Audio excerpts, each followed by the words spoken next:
Late after a very exciting and active first day of the conference on the Arab uprisings 5 years on. Today's session, إذا بتسمحوا لي راح أحكي بالإنجليزي في there's two different presentations in English and one in Arabic. But I think we'll go ahead and moderate in English. My name is Rayan El-Amine. I am the Assistant Director at the Assam Faris Institute. That is one of the organizers of the conference. This session on the second day is titled Arab Political Movements and the Revolutions, Roles and Transformations. بالعربي التيارات السياسية والثورات أدوار وتحولات. We have three speakers today. They'll be speaking about 20 minutes. I will do a very brief introduction for each, and I'll allow them to present their titles and speak for 20 minutes so that we have enough time for discussion afterwards. Our first speaker, Zoltan Pall, is a postdoctoral fellow at the Middle East Institute at the National University of Singapore and a visiting assistant professor at the Gulf University of Science and Technology in Kuwait. His main interests include social movement theory and the dynamics of Salafism. The title, I think, is tentatively How Do Lebanese Salafis Establish Their Religious Authority in the Post-Arab Spring? And we'll go ahead and start with Zoltan. So shall I go there or? Yes, you can. Okay.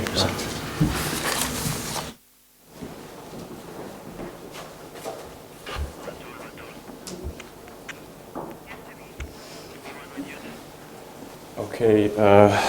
Good morning. So in my presentation, I would like to talk about some aspects of the post-Arab awakening developments of Salafism in Lebanon.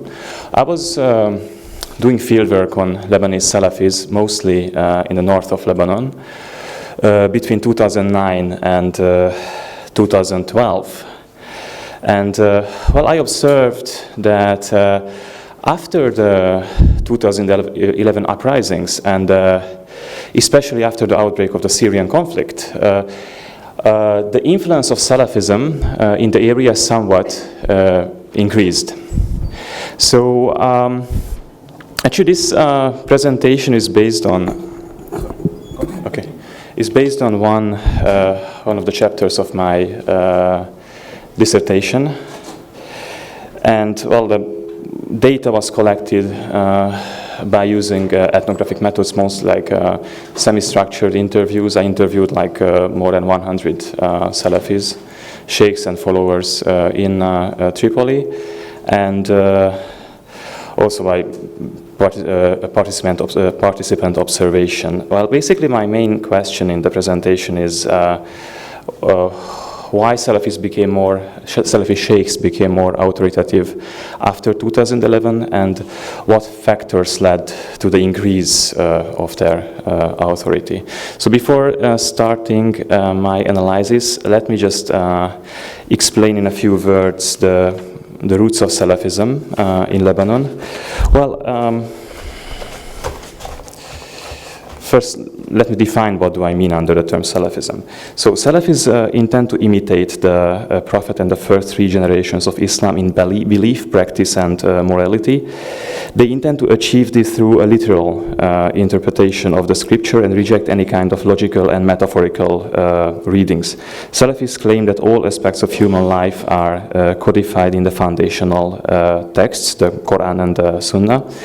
And the main aim of the participants of the movement is to purify Islam, what they identify as foreign additions to a once pristine religion.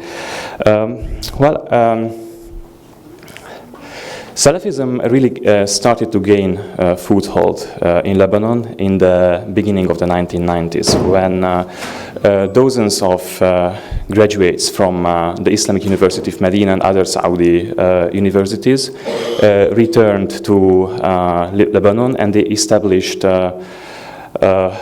multiple networks in the Sunni-dominated areas of the country, mostly in the north, but also in Saida and other parts of the country.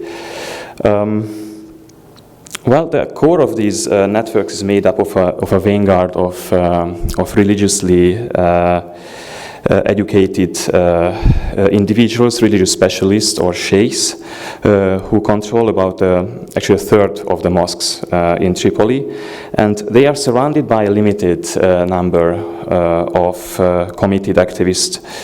Well, these are mostly young people between the age of, I would say, 20, 35, who follow the Salafi lifestyle by trying to apply all of the rulings of the Salafi interpretation of Islam, including like the adoption of a dress code, which is, for instance, wearing a robe which doesn't extend beyond the ankles, performing religious rituals in accordance to the rulings of Salafism. I mean, the way how they interpret how they should perform the rituals.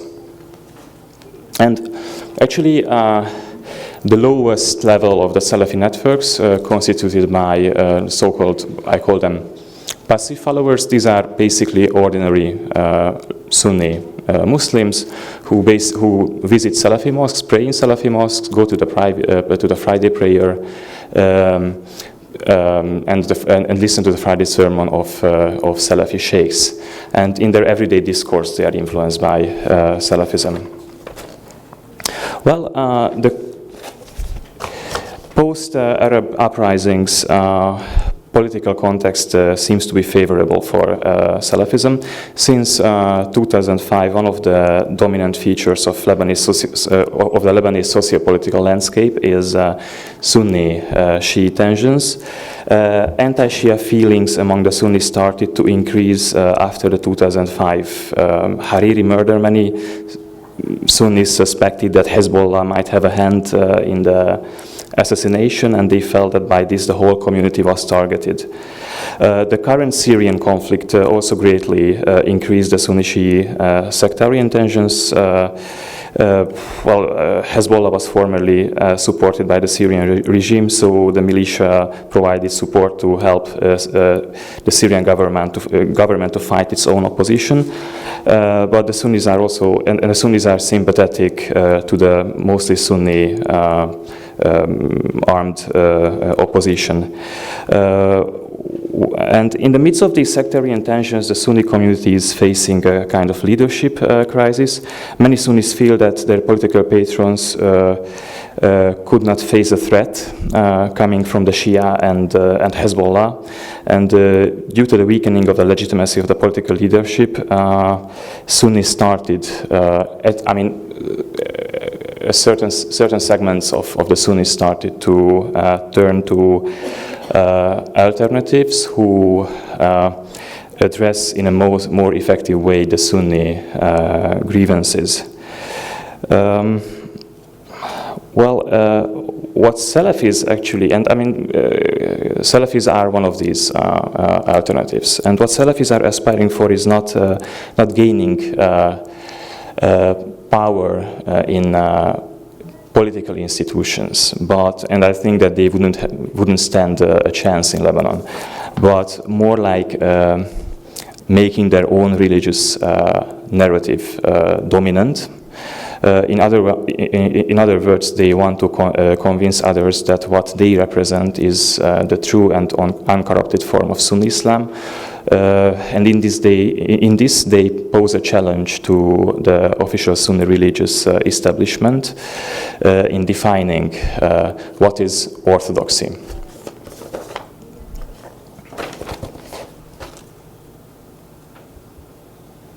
Sorry. Oh. So, as there is no institutional body to define in Islam what is right belief and distinguish it from heresy, Norman Calder argues that orthodoxy lies inside the discursive tradition of jurists who write creeds, and it's caught up in an ongoing discursive process of interpretation and reinterpretation. And this discursive process happens within a certain material context. So it depends on power which interpretations become dominant. In a given locality, there were often conflicting opinions and interpretations that were accepted as being within the boundaries of orthodoxy. In other words, orthodoxy was constructed by discourses which were accepted in a given locality as orthodox. Its limits were blurred and never clearly defined. Well, in contrast to this historically fluid and pluralistic concept of orthodoxy, Salafis attempt to apply a static one. They believe that in the majority of the cases, Muslims can be sure what is the will of God, and they believe that only a very minor part of the Islamic law is open to debate and subject to any difference in opinions. Well, traditionally, Orthodoxy has been represented in Lebanon by its official Sunni religious establishment, which is Dar al-Fatwa. Many of the institution scholars are educated at one of the major Islamic teaching institutions in Egypt, Syria, or the Lebanese branch of Al-Azhar. And the institution provided lots of space for debate and interpretation, never attempted to draw a clear boundary of orthodoxy. While prior to the Lebanese civil war, the Sunni religious life was dominated by Dar al-Fatwa. After the end of the conflict, the institution has not been able to regain its previous influence. Many of the Sunni religious institutions that had been destroyed in the civil war, such as mosques, schools, charity endowments, were restored by Islamic movements, which later retained their control over them, like Al-Jama'ah al-Islamiyah, for instance, a good example, or Ahbash previously.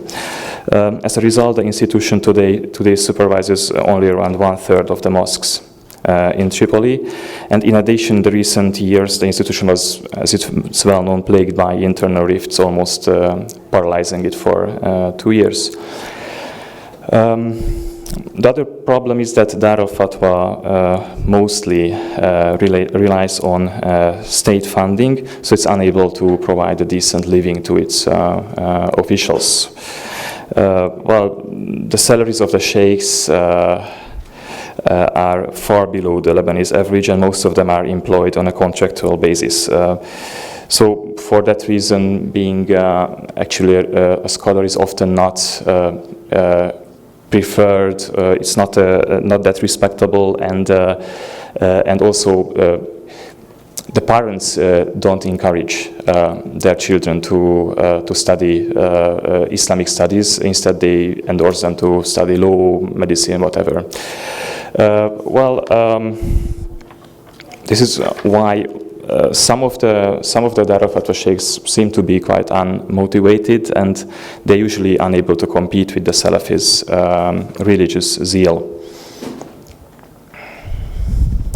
Now, I would like to identify some factors which make Salafism potentially able to challenge orthodoxy, or the orthodoxy of Dar al-Fatwa in certain segments of the Sunni society. It's not a majority. I don't claim that they are majority. They are, I would say, a growing minority. One of the reasons is purely material. Since the beginning of the 1990s, Salafis have enjoyed the financial support of charities and individual donors from the Arabian Gulf. There are a couple of important Gulf charities which support Lebanese Salafis. One of them is the Qatari Muassasat al-Sheikh Eid al-Khairiyya. And the other one is Jam'iyyat Ihya Turath al-Islami from Kuwait. For instance, Jam'iyyat Sheikh Eid al-Khairiyya has a 100 million USD annual budget, and they support Islamic movements and institutions, not only Salafis, but including Salafis around the world. Ihya Turath is somewhat smaller, but they almost exclusively give donations to Salafis. So this is why they are a force in Lebanon. And because of this considerable Gulf support, Salafi institutions often overwhelm the institutional networks of Dar al-Fatwa in some areas. Well, the other another reason why Salafi sheikhs are seen as more authoritative than others is the fact that they present a cohesive and easily understandable discourse which successfully addresses the grievances of the Sunnis.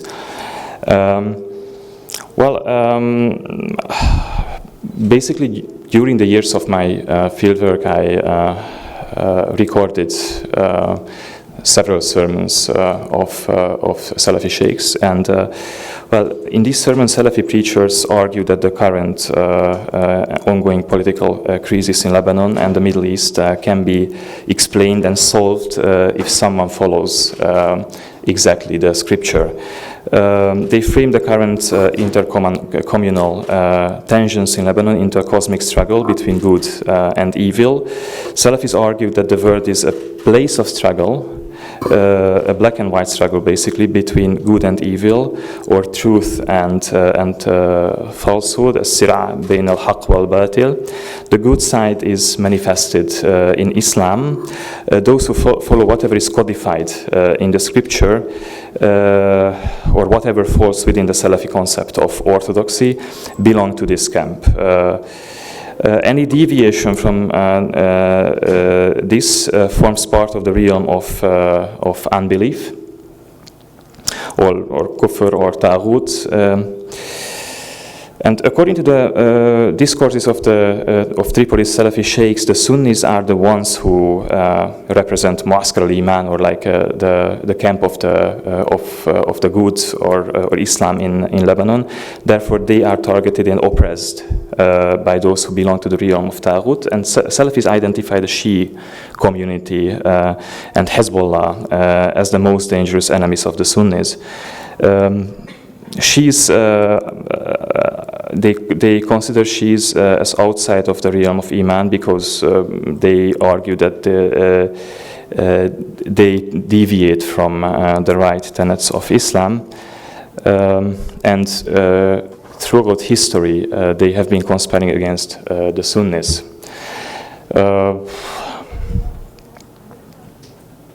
Some of Tripoli's sheikhs, Salafi sheikhs, like Sheikh Salim al-Rafa'i or Zakaria al-Masri, in their sermons often argue that Hezbollah intends to take over Lebanon and connect to a Middle Eastern Shia empire, which would be led by Iran. For this, first it wants to subdue the city of Tripoli because it is the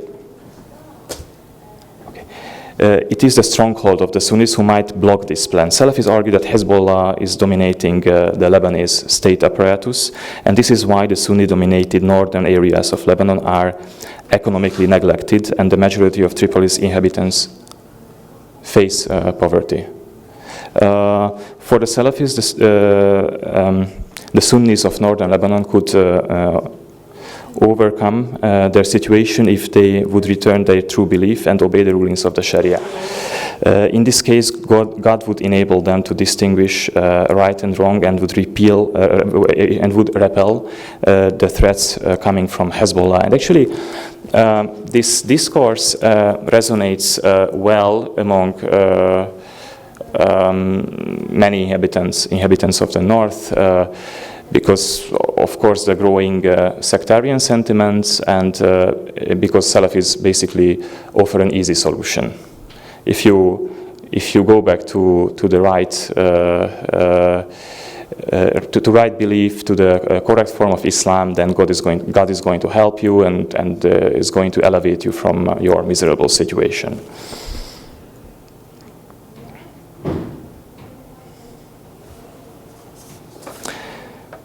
And actually creating the image of the exemplary Muslim is another form of or mode of persuasion in Salafism. Salafis intend to create this image by practicing a moderate form of asceticism, and or zuhd in Arabic, where for Puritan movements, moderate asceticism has been a source of activism and a means of attracting ordinary people. For instance, Max Weber distinguishes two types of asceticism. There is an extreme or word-rejecting one, and an inner worldly one, which is a word-rejecting one and a mild one. So proponents of the word-rejecting asceticism, they withdraw from society and the enjoyment of worldly pleasures, but those who follow moderate asceticism intend to live a virtuous life while actively interacting with the wider society. According to them, salvation may require participation within the world. And these individuals regard themselves as instruments of God, meaning that their practice of asceticism often turns to activism in order to purify the surrounding society. In Salafism, moderate asceticism means obeying Islamic law and imitating the behavior of the righteous ancestors, the first 3 generations of Islam, or Salaf as-Salih. In the strictest sense, and resisting any kind of temptation that do not fit to this picture. And actually this kind of zuhd is interconnected with the concept of purity or tahara. Basically, Salafis intend to purify themselves by practicing mild asceticism.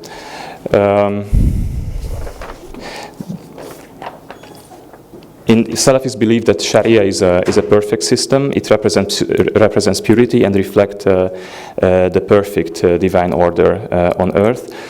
Obeying the rulings of Sharia leads to purification, while violating them leads to pollution. And cleansing this pollution means the restoration of the divine order.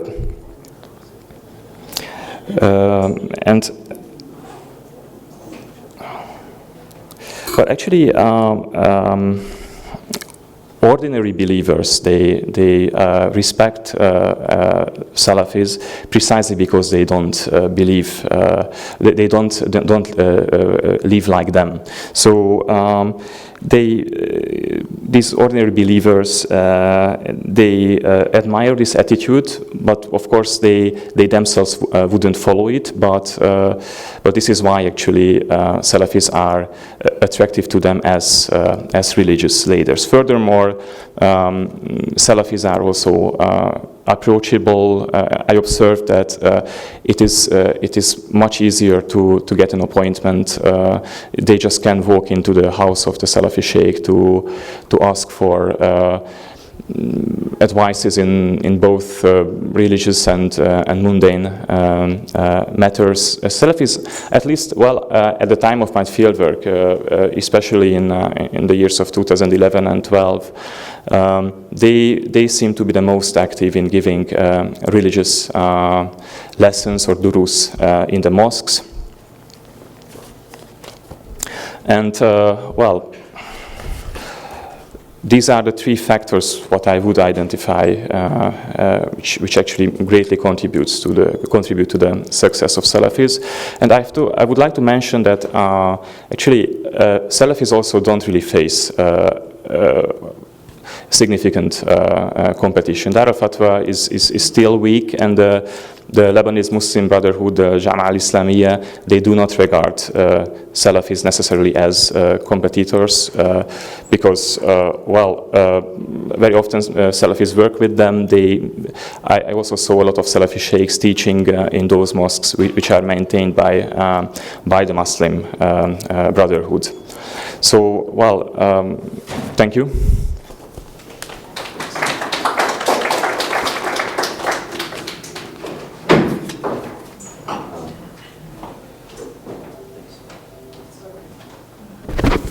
Okay, thanks.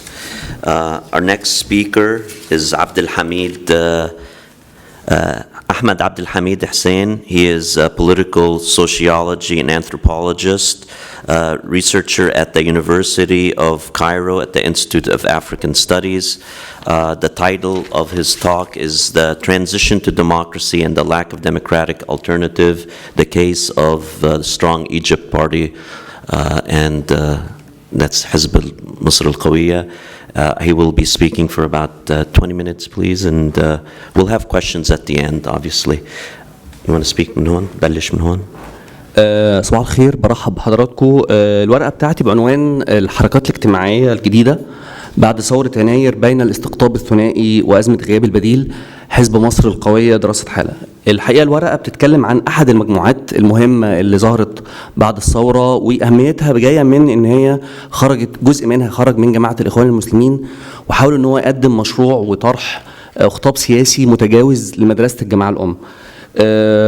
والمجموعة بتوصف نفسها باعتبار إنها بتنتمي لمساحة المنتصف، والحقيقة مساحة المنتصف هو تعبير عام وشائع تم استخدامه في المجال السياسي لوصف المجموعات اللي هي أخذت مساحة بعيدة عن الدولة وجماعة الإخوان المسلمين، سواء قبل 3 يوليو اللي هو التاريخ اللي طاح محمد مرسي أو بعد 3 يوليو. طوال الوقت كان في حالة معارضة من النظام، وفي القلب منه المؤسسة العسكرية من ناحية، ومعارضة لممارسات جماعة الإخوان المسلمين. الورقة بتستعرض أمرين أساسيين: الملامح التنظيمية وعناصر الخطاب السياسي لحزب مصر القوية. يعني أنا بحاول أرصد شكل التنظيم، خلفيات الأعضاء، الرؤية السياسية. كمان بتكلم عن نقطة تانية، عن وضع الحزب داخل سياق العملية السياسية وعملية التحول الديمقراطي اللي قابلت مشاكل كبيرة للغاية انتهت نهاية درامية للوضع المأزوم الحالي.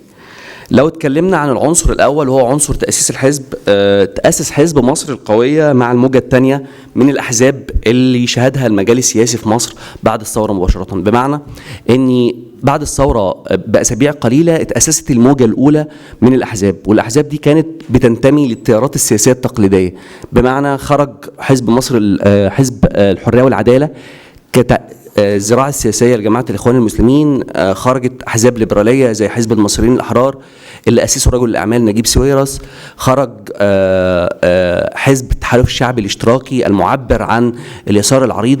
دي الموجة الأولى من الأحزاب. الموجة الثانية من الأحزاب اللي شهدها المجال السياسي في مصر هي الموجة اللي عرفت باسم أحزاب الحملات الرئاسية، والأحزاب دي نشأت على أنقاض الحملات الرئاسية في مصر، بمعنى أن حزب مصر القوية اتأسس على أنقاض حملة الدكتور عبد المنعم أبو الفتوح المرشح الرئاسي اللي أسبق للرئاسة في حزب المؤتمر، تم تأسيسه برعاية عمرو موسى برضو المرشح الرئاسي. في حزب الدستور اتأسس برعاية الدكتور محمد البرادعي. حزب مصر القوية اتأسس على هيكل حملة أبو الفتوح واللي خاض بيها الانتخابات الرئاسية في 2012، وكانت بتتميز بمشاركة عناصر متميزة بداخلها ما بين إسلاميين ويساريين وليبراليين ومستقلين.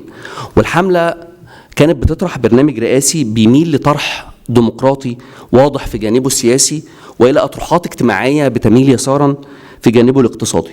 برنامج الحزب لاحقا كان امتداد لنفس الخطوط العريضة لحملة عبد المنعم أبو الفتوح. بعد الانتخابات الرئاسية وانتهائها كان في أصوات متباينة داخل الحملة إزاي يتم استغلال مشروع الحملة سياسيا واجتماعيا. هنا حصل نقاش وديبيت داخلي في مجموعة تبنت اني والله الافضل ان احنا نشتغل على مجموعة مشاريع تنموية ومجتمعية وعدم الانغماس في المسار السياسي اللي هو في النهاية ظهرت فيه احزاب كتيرة للغاية ممكن التعاون مع الاقرب ليها. مجموعة تانية كانت شايفة اني مهم تبني مشروع سياسي له قدرة على تصدير خطاب أقرب للجماهير وقادر على جر الصراع السياسي على أرضية مختلفة بعيدا عن الاستقطاب الديني العلماني اللي اشتعل مبكرا بعد أيام قليلة من الثورة. حصل إن بقى في معسكرين كبيرين بعد ثورة يناير، المعسكر ما سمي بالمعسكر المدني أو المعسكر العلماني، والمعسكر الآخر المعسكر الإسلامي. طوال الوقت كانت الخلافات على هذه الأرضية، ما كانش فيه صوت واضح إن يبقى الصراع السياسي مبني على أرضية الحقوق الاقتصادية والاجتماعية. كان في صوت ثالث داخل الحملة كان شايف أهمية المزج ما بين المسارين، إن يتبني حزب وفي نفس الوقت يتم تبني تأسيس مشاريع مجتمعية منفصلة. وبالفعل لما حصل تصويت واستبيانات داخلية داخل الحملة تم ترجيح الرأي الثالث، فتم تأسيس حزب مصر القوية، ويتم تأسيس مجموعة مشاريع منفصلة كان أهمها الحقيقة ما عرف باسم حركة طلاب مصر القوية.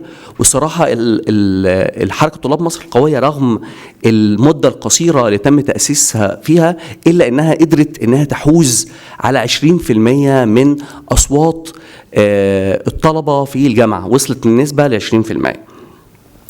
الحقيقة تركيبة الحملة بتجرنا لطرح سؤال مهم عن النقطة الثانية في عرضنا، وهو المكون الأساسي لبنية تنظيم حزب مصر القوية. وهل هم بس أعضاء سابقين في جماعة الإخوان المسلمين؟ في رأيي إن في أزمة كبيرة بتظهر في التحليل اللي بيقول إن حزب مصر القوية هو حزب إكس إخوان فقط، مع إغفال تام لتركيبة الأعضاء الآخرين وخلفياتهم السياسية والاجتماعية واللي شكلوا جسد الحزب. حزب مصر القوية داخليا تركيبته متنوعة للغاية. يعني لو باختصارا ممكن نقول ان التركيبة الأساسية بتاعته: واحد، مجموعة القادمين الجدد لعالم السياسة بعد الثورة، اللي هم القطاع الكبير اللي شارك فيه العملية السياسية بعد ثورة يناير مباشرة. وأغلب المجموعة دي مجموعة مدنية بتنتمي للطبقة مدنية عكس رفاهية، يعني بتنتمي للطبقة المتوسطة، بالخصوص الشريحة العليا والوسطى فيها، معبرة عن انحيازات هذه الطبقة السياسية والاقتصادية.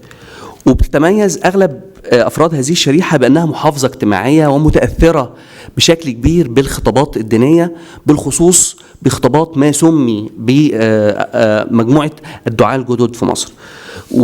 ولم تشارك هذه المجموعة قبل الثورة في أي تنظيم سياسي منظم، واللي كان نشط منهم كان قريب بشكل أساسي من مؤسسات أهلية وعمل مدني وعمل خيري، أو مبادرات طلابية في الجامعة غير مسيسة، أو مؤسسات مجتمع مدني تعمل في القطاع التنموي بالأساس. الحقيقة أن كان من الطبيعي في ظل الظروف والسياقات اللي مرت بها الثورة أن يكون قطاع من البرجوازية الصغيرة، وخاصة من الشباب اللي لديه ميل ديني أو لديه تصور للتغيير الاجتماعي من خلال الدين عبر العمل الدعوي أو عبر العمل في الجمعيات الدينية الخيرية، أن يكون حزب مصر القوية هو الأقرب ليه. بمعنى أنه كان شايف أن جماعة الإخوان المسلمين بتطرح خطاب تقليدي للغاية، جماعة شديدة يعني شديدة الانغلاق، وبالتالي كان أقرب مجموعة سياسية ليه هي حزب مصر القوية. الفئة دي بتمثل قطاع كبير جدا داخل حزب مصر القوية. الشريحة الثانية وهي شريحة السياسيين اللي جايين من مجموعات حزبية قريبة صلة بحزب مصر القوية أو أجندتها يعني قريبة من مصر القوية، وهي أحزاب في مساحة المنتصف، زي حزب العدل، حركة مصرونة، حتى حركة 6 إبريل، مجموعة كبيرة من أعضاء سابقين في حملة البرادعي، لأن البرادعي كان انسحب من المسار الانتخابات الرئاسية، فتفككت الحملة بتاعته. فلما تفككت الحملة جزء من أعضاء الحملة انسحب وانضم بعدين لحملة أبو الفتوح، ثم لاحقا حزب مصر القوية. ثم تأتي الشريحة الأهم وهي شريحة القادمين من الإخوان، وعلى رأسهم طبعا الدكتور عبد المنعم أبو الفتوح، واللي بيصنف في أدبيات الحركات الإسلامية باعتباره أنه هو صاحب التأسيس الثاني لجماعة الإخوان المسلمين بعد خروجهم من السجن في السبعينات وأوائل الثمانينات، واللي كان يعتبر زعيم التيار الإصلاحي داخل الجماعة، وتم طرده من الجماعة أو تم فصله من الجماعة بعد ترشحه للرئاسة في 2012. شريحه الدكتور عبد المنعم مفتوح ومجموعه الاخوان اللي خرجوا من الاخوان، الحقيقه حتى الشريحه دي نفسها شريحه متنوعه للغايه، يعني مش شريحه متماسكه وصلبه، يعني في منهم مجموعات مدنيه، في منهم مجموعات ريفيه، في منهم ناشطين كانوا ناشطين سياسيا، في منهم كانوا ناشطين مجتمعيا، في منهم كانوا ناشطين في العمل الطلابي، بمعنى ان حتى التركيبه بتاعت الاكس اخوان او الاخوان السابقين في الحزب كانت تركيبه شديده التنوع. منهم كان مختلف مع جماعة الإخوان المسلمين بشكل جذري، يعني مختلف مع الأفكار بتاعة الإخوان ومختلف على إدارة التنظيم، ومنهم كان مختلف بشكل إجرائي حوالين أزمة إدارة التنظيم في داخل الجماعة. والحقيقة المجموعة الصغيرة اللي هي دخلت حزب مصر القوية وما كانتش مختلفة مع الإخوان من حيث المشروع الأيديولوجي بتاعها، ما قعدتش كتير في حزب مصر القوية، وسرعان ما انشقت أو خرجت مع اختلافها مع أجندة الحزب وخطابه السياسي. الورقة بتتنقل عشان تناقش نقطة أخرى وعنوانها مفهوم ما بعد الإسلاموية وحزب مصر القوية. عالم الاجتماع الإيراني آصف بيات اتكلم عن مفهوم ما بعد الإسلاموية باعتباره مفهوم أتى لمحاولة وضع استراتيجية ووضع مفاهيم بتتخطى الإسلامية التقليدية في المجال الفكري والمجال السياسي. المفهوم مش معادي للإسلاموية، لكنه بيحاول أنه يبذل جهد لدمج التدين بثقافة الحقوق والإيمان بالحريات، دمج الإسلام بالحرية الفردية. الإسلاموية كانت محاولة لقلب مبادئ الإسلاموية على عقب بالتأكيد على مسألة الحقوق بدلا من الواجبات، والتعددية بدلا من الأحادية، يعني إعادة تصحيح رؤية الإسلام لمسألة الحقوق، لمسألة العمل السياسي إلى آخره. وعلى الرغم من تقبل فكرة الإسلاموية ما بعد الإسلاموية للدولة المدنية غير الدينية، لكنها بتسعى لإدراج دوما القيم الدينية والأخلاقية في المجال العام والمجال الاجتماعي، بمعنى إن هي مش إنها رافضة تماما لمسألة الفكرة الدينية، مسألة الدولة الدينية، لكنها شايفة إن الإسلام مهم يحضر في المجال الاجتماعي، تحضر قيمه وأخلاقياته في جزء من المجال المجتمعي.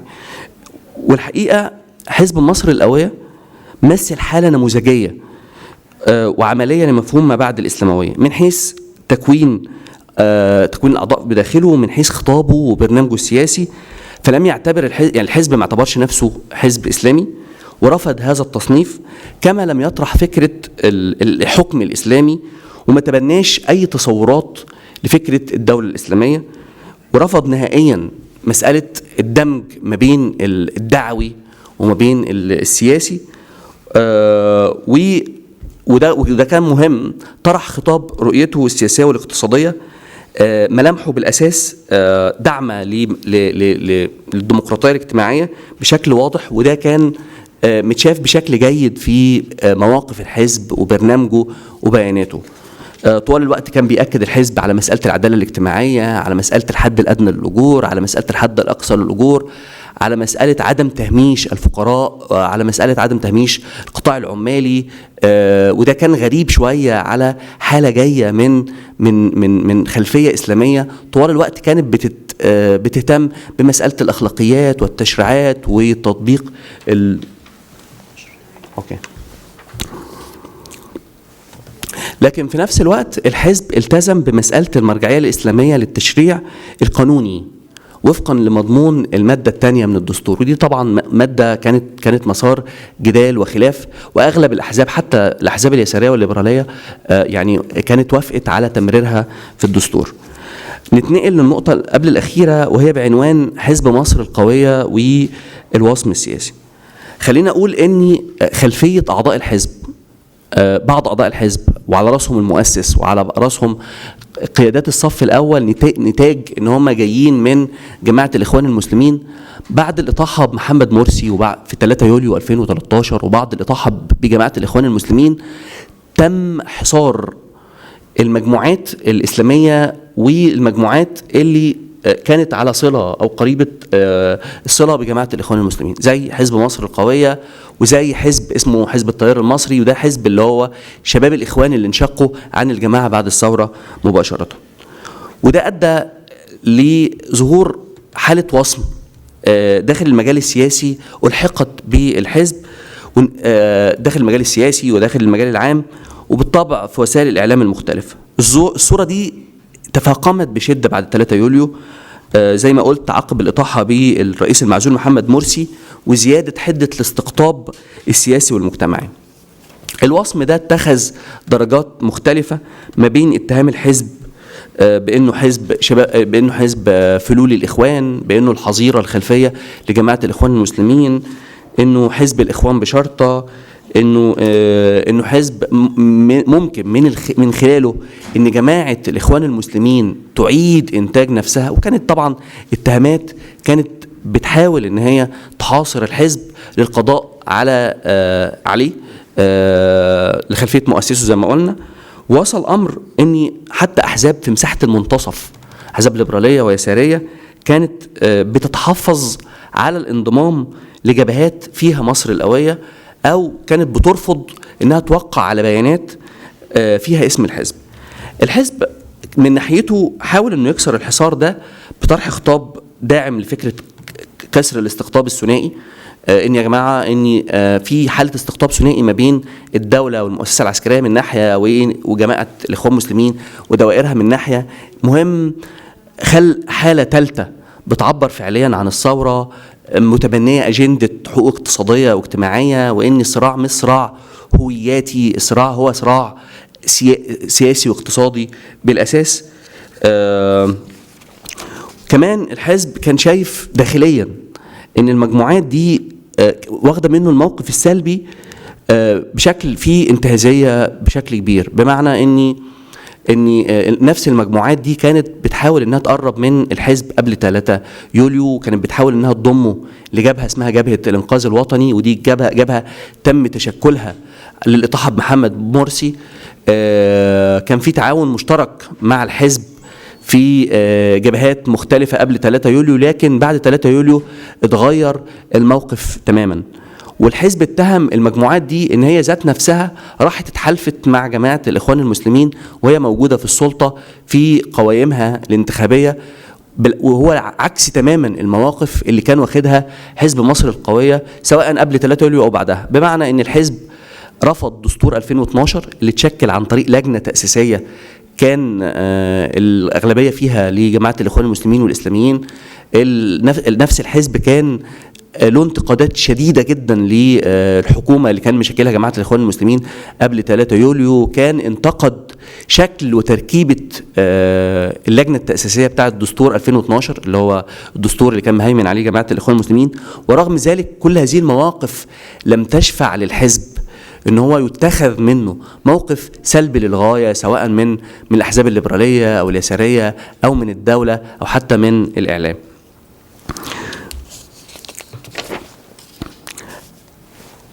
هتنقل للنقطه الاخيره في ورقتي، هتكلم فيها عن حزب مصر القويه وازمه المجال السياسي بعد 3 يوليو 2013. عقب التغييرات الجذريه اللي شهدتها الساحه السياسيه في مصر في 3 يوليو، تصدرت المؤسسة العسكرية المشهد مرة أخرى وفرضت نفسها كفاعل وحيد ومهيمن. والصورة كانت في البداية بالنسبة لبعض الأحزاب المدنية اللي بتسمى مدنية اللي هي ليبرالية ويسارية، ان كان في تخيل، وسموا لاحقا حتى كمان بالجناح الديمقراطي، الجناح الديمقراطي بجوار المؤسسة العسكرية في السلطة، ان المؤسسة العسكرية بتسعى لإقامة وتأسيس حكم مدني تكون في المؤسسة العسكرية في الخلفية بتمارس دور أبوي وتمارس دور وصائي على العملية السياسية. لكن الصراحة هذا التصور الحالم لم يكتمل، لأن الأحزاب دي كانت ضعيفة للغاية، في فراغ، الفراغ ده ملاه بالتبعية المؤسسة العسكرية. تحركات الإخوان المسلمين والإسلاميين على الأرض من ناحية فرضت ان المؤسسه العسكريه نفسها انها تهيمن وتسيطر على المجال السياسي بشكل كامل.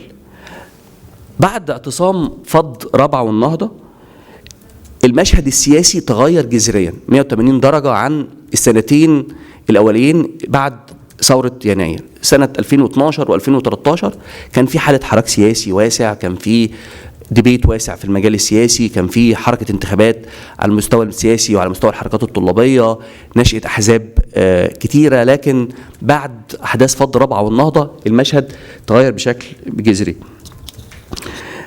خيار الأمن، الحل الأمني الذي انتهج من النظام لتحجيم حركة الإخوان في الشارع لم يقتصر تأثيره على الإخوان وفقط، وإنما طال القمع الأمني امتد لنشاط الحركات والأحزاب السياسية الأخرى، وفرضت مجموعة من القيود والقوانين الكابحة تماما للعمل السياسي زي قانون التظاهر، وشن الإعلام حملة واسعة جدا ضد المجموعات السياسية وضد النشاط السياسي وضد مؤسسات المجتمع المدني والأهلي وناشط المجتمع المدني.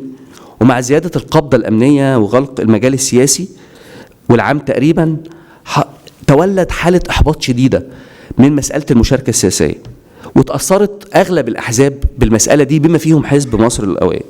وانعكس ده على مستويين الصراحة. المستوى الأولاني مستوى تحرك هذه المجموعات في الشارع، وعلى مستوى تاني تنظيم الداخلي للأحزاب.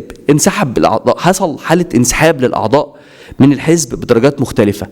قطاع من الأعضاء قرروا تجميد شغلهم، قطاع من الأعضاء انسحبوا بشكل كامل، كتلة من الأعضاء ما بقاش عندها القدرة على المشاركة نتاج الإحباط النسبي من الأوضاع السياسية وغياب أي أفق للتغيير أو الإصلاح. وهو الأمر نفسه اللي حصل في الأحزاب المختلفة. إجمالا في ظل هذه المصادرة الكاملة للمجال السياسي من السلطة، والتي أدت لشل قدرة المجموعات السياسية التي تقف على رصيف مقابل من النظام، لم يصبح لها القدرة على ممارسة أي فعل سياسي. وهذا الأمر لا ينفي وجود عوامل ذاتية أخرى تمثل عوائق أمام هذه المجموعات فيما يتعلق بالممارسة السياسية وقدرتها على تقديم بديل. شكرا جزيلا.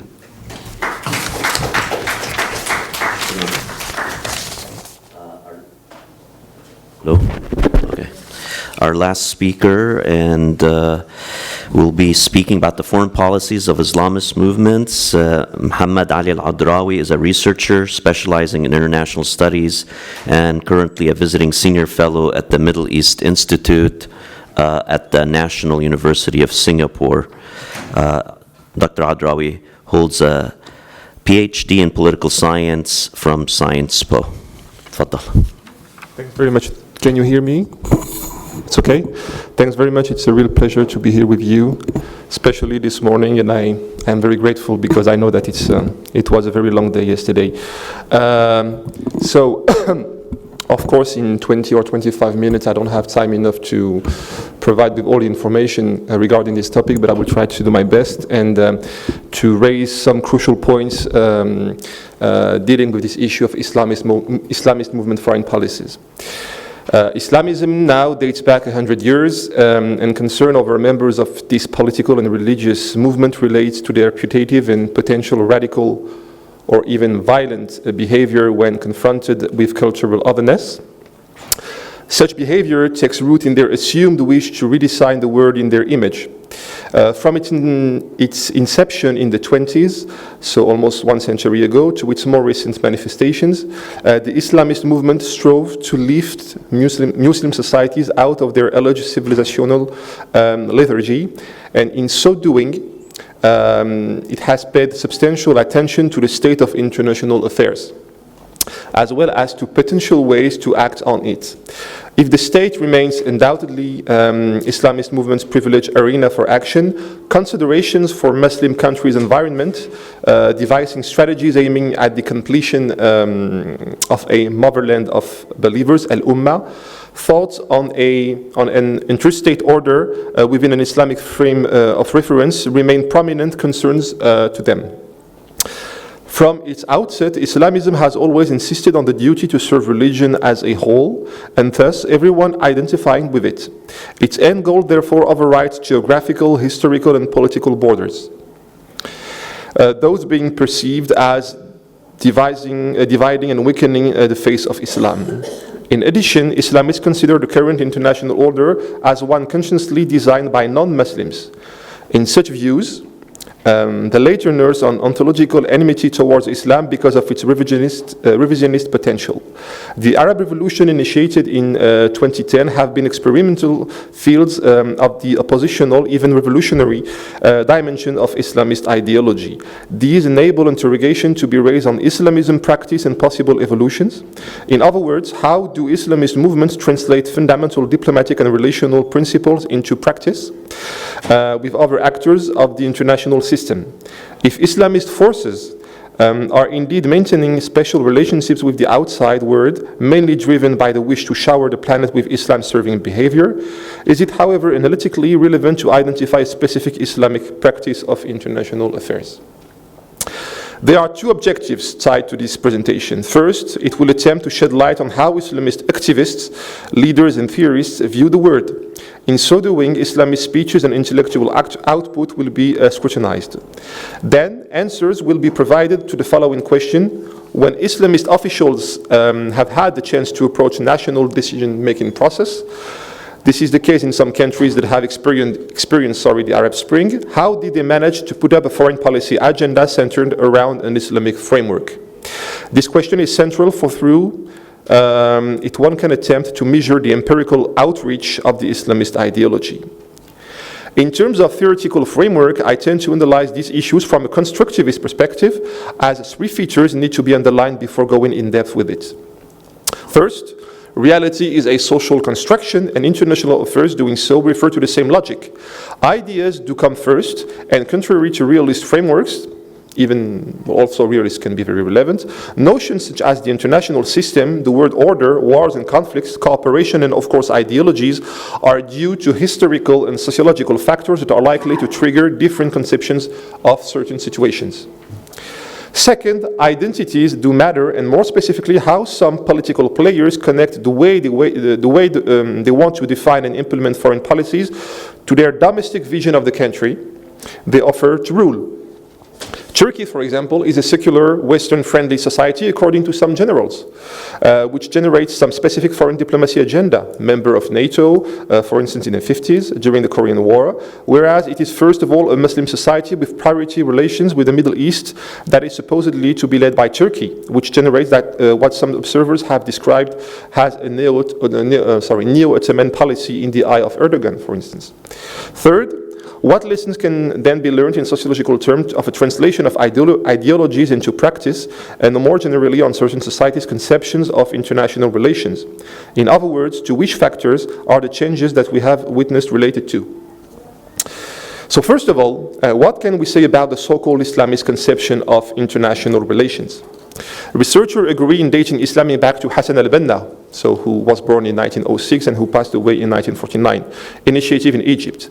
He founded the first movement under an Islamic frame of reference. At such level, it took shape as a social institution whose aim slowly shifted away from charity work to serving a political agenda. Three different but interwoven underlying logics are present in the original Islamist perception of the international arena. It is first of all conceived as a challenging sphere where Muslim decline is the most visible. Absent at a time where motives for pride for Muslims, World War I had floored the Ottoman Empire and removed the caliphate. Through the mirror held to them by international actors, first-generation Islamists fathom to what extent Islam has been experiencing a tragic fate for the past centuries. Second, the dialectic hardship that plays out between Islamists and the reign of the world is born out of this point of view. The global sphere is the widest and most prestigious battle for which the Islamist project must prepare. Third, this explains why Islamists will avoid immediately constructing a political and religious entity, intruding, erecting directly with the international relations realm. If the word is a goal, it is then more urgent for Islamists to consolidate the inferior levels of identification and activism before competing in an arena when Islam's rivals are deemed the most problematic issue. In the eyes of Islamists, the global sphere therefore becomes somewhat of a true test for Islam. Hassan al-Banna's epistles are thoughtful of references to the project of uniting all Muslims and re-establish the caliphate. Elements such as borders or modern nation being seen as antinomic to authentic Islam. His point of view on the true place of Islam and the relationship it should have with the world, carried out by the supranational political entity, it is to a large extent mechanical. The greatness of Islam is understood to result automatically from Muslim consciousness and from a project that will steer people into action. This project will aim at pushing forward the sacred norm in every aspect of social life: family, school, the state, labor unions, the media, and the relationship to other religions, of course. Moreover, Hassan al-Banna clearly links Islamist civilization's future accomplishments to the parallel decline of the West, whose domination and achievements are said to soon collapse. The Muslim Brotherhood program follows several sequences, and each step... Slow down a little bit for the translators. Okay, sorry. Oh, I apologize. Translators are in the... I'm sorry. My fault, sorry. Like this, it's better for you? Okay. So, the Muslim Brotherhood program follows several sequences, and each step is clear. We do know exactly that we are doing, and we know how to reach our objectives. So Hassan al-Banna, it's a quotation from Hassan al-Banna. We desire then a Muslim government which will lead through its people the folk towards Islam's guide, as have led before the Prophet's companion, peace be upon him, Abu Bakr and Umar and so on.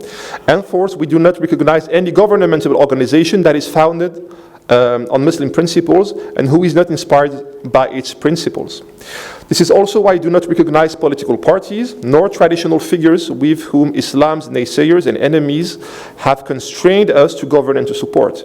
We shall strive for the revival of an Islamic government in all of its dimensions and the establishment of an Islamic government built on the premises of this organization. So we want an Islamic individual, an Islamic family, an Islamic nation, and so on, and we want, at the end of the day, the caliphate. And Hassan al-Banna, for example, he adds, we shall not remain silent on the deliberate and unjust obstruction made to these people's liberties by third parties. Thus, Egypt, Syria, the Hijaz, Yemen, Tripolitania, Tunisia, Algeria, Marrakesh, and any land where a Muslim dwells, all of these form part of our homeland that we shall endeavor to liberate, to break away from its grip, rescue from tyranny, and assemble from all of its separate parts. Until now, so this conception has been extremely relevant to understand, the Islamist conception. And some other great and famous, I would say, theorists, have focused on this issue of liberation, fight against, the non-Islamic domination, and so on. Hassan al-Turabi, for example, the famous Sudanese, Islamist, has said, one can never stop at any notional frontier and say the nation is absolute and ultimate end in itself, because Islam does not allow for limited allegiances, social, ethnic, or territorial. Abdul Yassin, the founder of the Moroccan Adl al-Ihsan, so Adl, justice and spirituality, he says, but secularism expresses itself politically by an attachment to a territory, geography, or nation state, not to the history of the Muslim community or the Ummah. It's also about the West sickness, the West secular project, which is not relevant to the Muslim people, and so on and so on. Thanks very much. So even jihadist and Salafi activists, for example, that Zoltan has focused on, share the same agenda. Muhammad Abdul, so the son of Sheikh Omar Abdul, is famous for saying, it is very simple, we want Sharia in economy, in politics, in judiciary, in our borders and our foreign relations.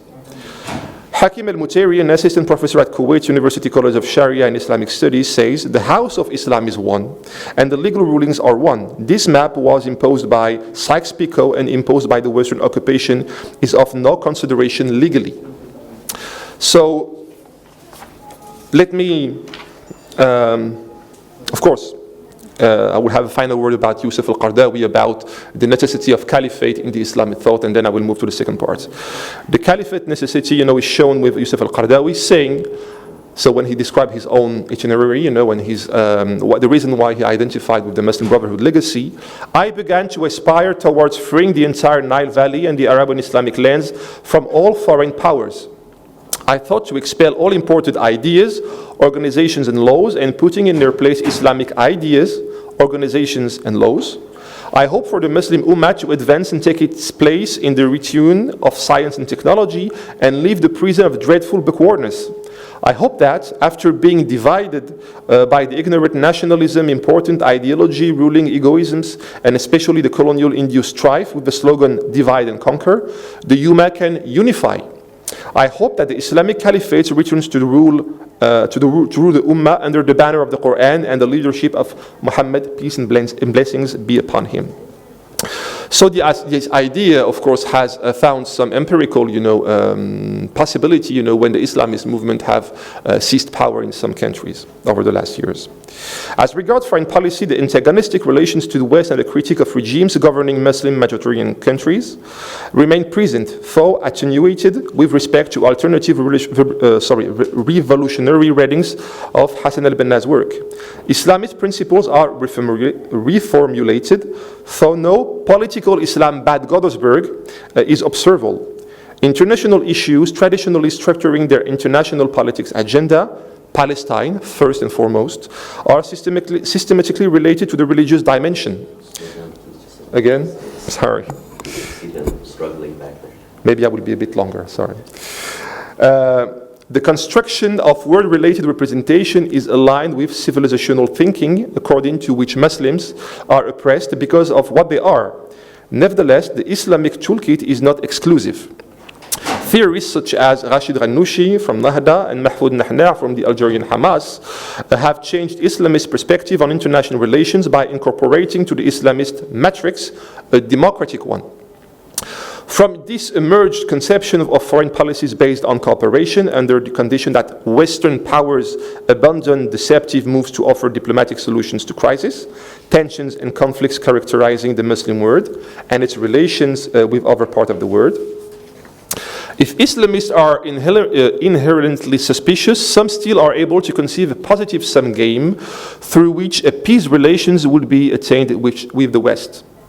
International legal norms, the multilateral agenda, or the fundamental human rights apply to Muslim populations, or are all items that Islamists mobilize to suggest an ongoing process of doctrinal adjustments and conversion to democratic values. Interestingly, the emergence of violent and revolutionary radical forms of Islamism since the Afghan War, the famous jihadist tendency, enables these then moderate and reasonable actors to appear as partners for world powers. Indeed, disregarding their claims could then lead to a more opposition and violence from and in the Islamic world. Different election outcomes resulting from the political transition that took place in some Arab countries since 2010 confirm this state of affairs. From a constructivist perspective, Tunisia is a case in point. If Nahda was to come to power, its discourses on foreign policy could then be interpreted in either of two ways. On the one hand, the declaration of these parties' representatives strongly insist on their commitment to democratic principles and their wish to protect and threaten the gains of the revolution. In turn, these statements have a strong international outreach as they tend to reassure other states and international organizations at a time when the country experiences important social and economic problems. On the other hand, although quite rare, the parties appeal to the need for the Muslim identity to grow stronger under the banner of political Islam, aims at showing to some electoral segments that this objective will not vanish into thin air. The longing for democracy and legal order uncovered by the Tunisian revolution have compelled the Islamist sphere to rethink its relationship to the world within a pluralist framework. The paradigm shift that led to a political transition in Tunisia has forced Islamists to reposition themselves in the new political arena. In order to uphold and promote their worldview, they must respect the modus operandi of their new field of action. The same kind of phenomena can be observed at the level of activists. The only difference being that it is rather their biographical trajectories that explain the reflexiveness of the structures tied to the wider world. Different profiles under study show that forced exile in the 90s, for example, due to the Ben Ali regime, added to the experience of migration, have completely transformed, or to some extent transformed, these actors' perception of the international distribution of power and inequality. These experiences have led them to see the West as a complex and non-essentialized actor. Indeed, a great number of activists explained that the interaction they had with some parts of foreign civil societies, as well as their political socialization through human rights forums, have led them to believe that the main source of deadlock in Arab and Muslim countries were internal, the autocratic and despotic natures of the regimes in place. Their perception of the word summa divisio is not any more necessary that of Muslims against non-Muslims.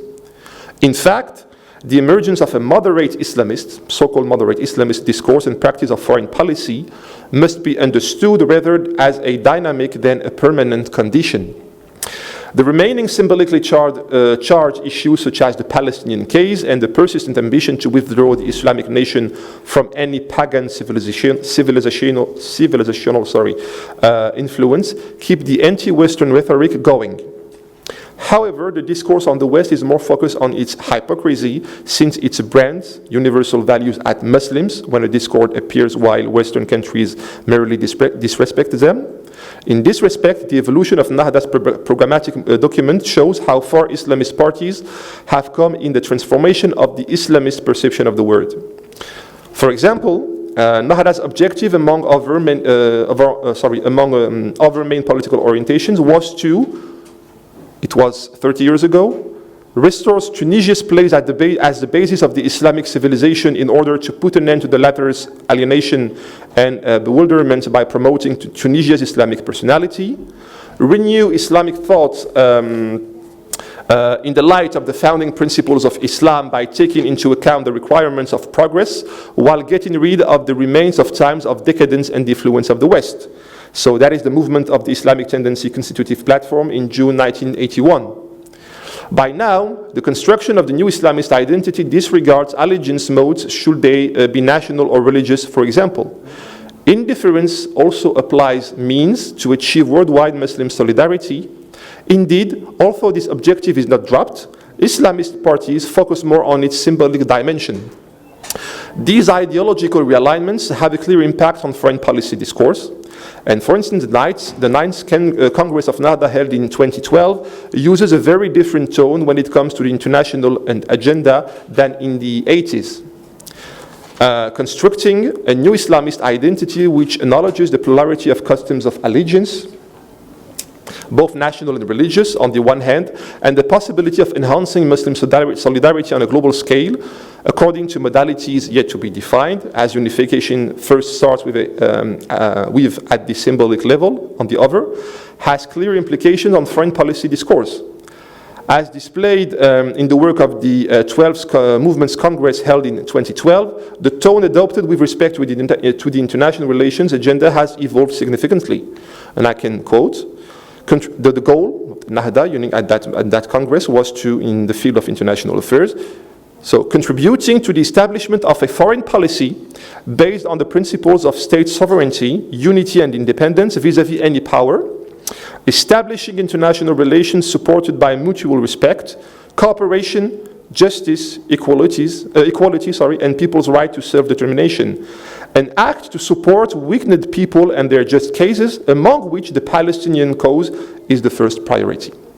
So to conclude, we have with the idea that of a changing or evolving Islamist conception, interesting and relevant material, to anyone wanting to understand, how political Islam over the last century has moved from one position to another. So thank you for your patience, and I will leave now the floor to questions. And I hope it was not too fast, madam. It's okay. Sorry, I apologize. Thanks a lot. Thank you. Thank you very much.